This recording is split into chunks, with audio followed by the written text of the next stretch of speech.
ഇപ്പോൾ ഞങ്ങൾ ഒന്നൊന്നും തുടങ്ങണമെന്ന് വിചാരിച്ചു കഴിഞ്ഞാൽ നമുക്ക് ഒന്നുമില്ല, തുടങ്ങാൻ നമ്മളെ കയ്യിലൊന്നുമില്ല. ഇപ്പോൾ ഗവൺമെൻറ്റിൻ്റെ വീടിലും ഞമ്മളില്ല.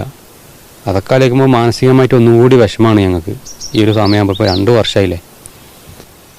ഇപ്പോൾ മഴ പെയ്യുമ്പോൾ തന്നെ നമുക്ക് പേടിയാണ്. ഉറക്കത്തിൽ ആ ഒരു ഭീകര ശബ്ദങ്ങളും പിന്നെ നമ്മളെ വിട്ടുപോയ കൂടപ്പുറപ്പോട് സുഹൃത്തുക്കളൊക്കെ ഓർമ്മകൾ വരും. അപ്പം അങ്ങനെയാണ് ഇപ്പോൾ മഴ. അപ്പം നമുക്കൊരു പേടിയാണ്.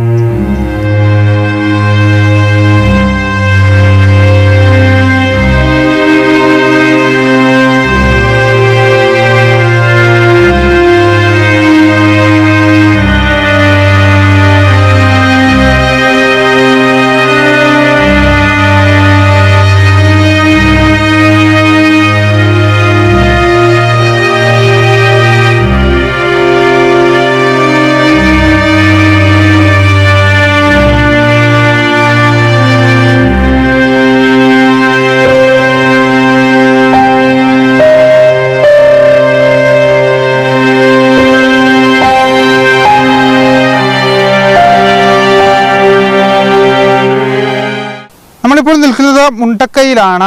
പൂർണ്ണമായും നഷ്ടപ്പെട്ട മുണ്ടക്കൈ, അവിടെയാണ് ഇപ്പോൾ നമ്മൾ നിൽക്കുന്നത്. ഈ വീട് കാണാം. ഈ വീടിൻ്റെ ഉടമസ്ഥനായ വിനുലാലാണ് ഇപ്പോൾ നമ്മോടൊപ്പം ചേരുന്നത്. ചേട്ടാ, വലിയൊരു അനുഭവമാണ്. 2 വർഷമാവുകയാണ് നാളത്തേക്ക്. ക്ഷമിക്കണം, ഇന്നത്തേക്ക് 2 വർഷമാണ്. അപ്പം എങ്ങനെയാണ് ഇതിൻ്റെ ഓർമ്മകളൊക്കെ? ഓർമ്മകൾ പറഞ്ഞു കഴിഞ്ഞാൽ കഴിഞ്ഞ 2 കൊല്ലം മുന്നേ ഈ സമയം വരെ എല്ലാവരും ജീവനോടെ ഉണ്ടായിരുന്നു. നമ്മളെ കൂടപ്പുറപ്പുകളായാലും സുഹൃത്തുക്കളായാലും അയൽവാസികളായാലും ഈ സമയം വരെ അവർക്ക് ആയുസ്സുണ്ട്. അവരെ മരണം അവരറിയാണ്ട് അവരെ മരണം തൊട്ട് അടുത്ത് നിൽക്കുകയാണ്. ഈ ഒരു ടൈം വരെ ഉള്ള ഒരു ആയുസ്. അതൊക്കെ ആലോചിക്കുമ്പോൾ നമുക്ക് ഭയങ്കര വിഷമം തന്നെയാണ്. കാരണം എന്താ ചെയ്യുക, ഒരു രാത്രി കൊണ്ട് എല്ലാവരും സ്വപ്നങ്ങളെല്ലാം ഉണ്ടായത്. അതൊക്കെ ആലോചിക്കുമ്പോൾ ഭയങ്കര വിഷമമുണ്ട്. ഈ വീടാണ് ചേട്ടൻ്റെ വീടുണ്ടായിരുന്നത്? അവിടെ ആ ലാസ്റ്റ് കാണുന്ന നമ്മളെ പാടി. ഇന്നിപ്പോൾ നമ്മൾ ഈ പള്ളിയൊക്കെ ഉണ്ടായത് കൊണ്ടാണ് ഞങ്ങൾ രക്ഷപ്പെട്ടതെന്ന് പറയാം. പള്ളിയും കുറച്ച് ബിൽഡിങ്ങുകൾ ഉണ്ടായതുകൊണ്ട് ഞങ്ങൾ രക്ഷപ്പെട്ടു.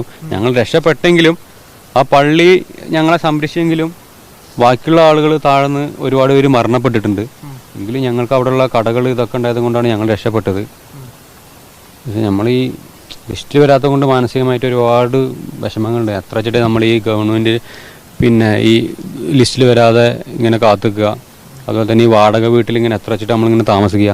നമുക്കിപ്പോൾ ലിസ്റ്റിൽ വന്നാലല്ലേ ഒരു സന്തോഷമൊക്കെ ഉണ്ടാവുള്ളൂ. ഇപ്പോഴും നമ്മളെ ജീവിതം ദുരന്തം തന്നെയാണ്. കാരണം ദുരിതത്തിലാണ് ഇപ്പോഴും ജീവിതം, ലിസ്റ്റിലും വരുന്നില്ല. അന്നത്തെ ഓർമ്മകൾ വല്ലാതെ ഇപ്പോഴും